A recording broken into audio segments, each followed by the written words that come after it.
வரும் நாடாளுமன்ற தேர்தலில் பாஜக கூட்டணியில் போட்டியிடும் புதிய நீதி கட்சிக்கு வேலூர் தொகுதி ஒதுக்கீடு செய்யப்பட்டிருக்கின்றது. புதிய நீதி கட்சியின் தலைவர் ஏசி சண்முகம் வேலூர் தொகுதியில் மீண்டும் போட்டியிடுகிறார். பாஜக கூட்டணியில் அங்கம் வகிக்கக்கூடிய புதிய நீதி கட்சிக்கு வேலூர் தொகுதி ஒதுக்கப்பட்டிருக்கிறது.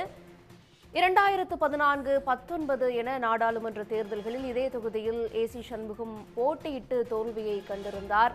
2019 இரட்டை இலை சின்னத்திலும் 14 தாமரை சின்னத்திலும் அவர் போட்டியிட்டிருந்தார், தோல்வியை கண்டிருந்தார். தற்பொழுது புதிய நீதி கட்சி தலைவர் ஏசி சண்முகத்திற்கு மீண்டும் வேலூர் தொகுதி ஒதுக்கப்பட்டிருக்கின்றது. மீண்டும் அதே தொகுதியில் அவர் போட்டியிடுகிறார். இதற்கு முன்பாக இந்த தொகுதியில் அவர் இருமுறை போட்டியிட்டு தோல்வியை தழுவியிருக்கிறார். 14 தாமரை சின்னத்திலும் 19 இரட்டை இலை சின்னத்திலும் ஏசி சண்முகம் போட்டியிட்டார் என்பது குறிப்பிடத்தக்கது. 2 முறையும் அந்த தொகுதி அவருக்கு வெற்றி வாய்ப்பை வழங்கவில்லை. தற்பொழுதும் அவர் வேலூர் தொகுதியில் பாஜக கூட்டணியில் புதிய நீதி கட்சிக்காக அவர் போட்டியிடுகிறார்.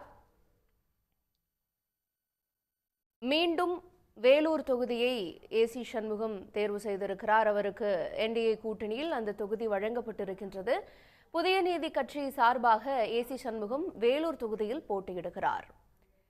தாமரை சின்னத்தில் அவர் மீண்டும் இந்த தொகுதியில் போட்டியிடுகிறார். 2014 தாமரை சின்னத்தில் வேலூர் தொகுதியில் அவர் போட்டியிட்டதை தொடர்ந்து தற்பொழுதும் பாஜக கூட்டணியில் அங்கம் வகிக்கக்கூடிய புதிய நீதி கட்சியின் தலைவர் இந்த நாடாளுமன்ற தேர்தலுக்கு தாமரை சின்னத்தில் மீண்டும் வேலூர் தொகுதியிலிருந்து களம் காண இருக்கிறார்.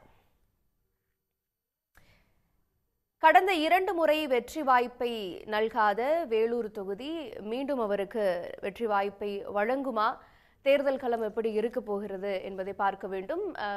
மீண்டும் புதிய நீதி கட்சிக்கு வேலூர் தொகுதி ஒதுக்கப்பட்டிருக்கிறது. விவரங்களை வழங்க எமது செய்தியாளர் குணசேகரன் இணைகிறார். குணசேகரன், மீண்டும் புதிய நீதி கட்சியின் தலைவர் ஏசி சண்முகம் வேலூர் தொகுதியில் போட்டியிடுகிறார். கடந்த முறை இரட்டை இலை சின்னம் என்றாலும் இந்த முறை தாமரை சின்னத்தில் அவர் களத்தை காண இருக்கிறார்.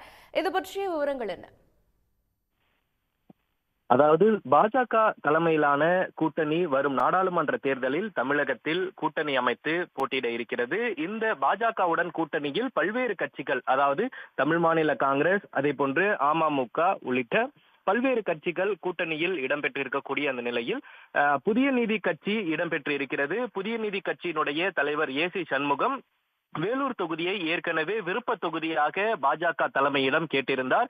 இந்த நிலையில் பாஜக வேலூர் தொகுதியினை புதிய நீதி கட்சியின் தலைவர் ஏசி சண்முகத்திற்கு ஒதுக்கி தற்பொழுது அறிவிப்பு வெளியிட்டிருக்கிறார்கள். ஏற்கனவே 2019ஆம் ஆண்டு தேசிய ஜனநாயக கூட்டணியில் இடம்பெற்றிருந்த தமிழகத்தில் அதிமுக தலைமையில் இடம்பெற்றிருந்த கூட்டணியில் இரட்டை இலை சின்னத்தில் ஏசி சண்முகம் வேலூர் நாடாளுமன்ற தொகுதியில் போட்டியிருந்தார்.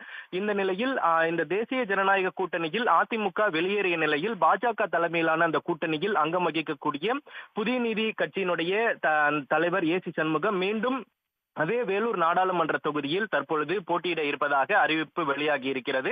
இந்த நிலையில் தற்பொழுது அவர் தாமரை சின்னத்தில், பாஜகவினுடைய சின்னமான தாமரை சின்னத்தில் போட்டியிடுவதற்கான அந்த அறிவிப்பு என்பது தற்பொழுது வெளியாகி இருக்கிறது. அதே போல ஜான் பாண்டியன் மற்றும் பல்வேறு கட்சிகள் அந்த பாஜகவுடனான அந்த கூட்டணியில் தொடர்ந்து தொகுதி பங்கீடு என்பது படிப்படியாக ஏற்படக்கூடிய அந்த நிலையில் தற்பொழுது புதிய நீதி கட்சிக்கு வேலூர் தொகுதியினையும் தாமரை சின்னத்தில் போட்டியிடுவது தொடர்பாகவும் ஒப்பந்தம் என்பது அறிவிக்கப்பட்டிருக்கிறது.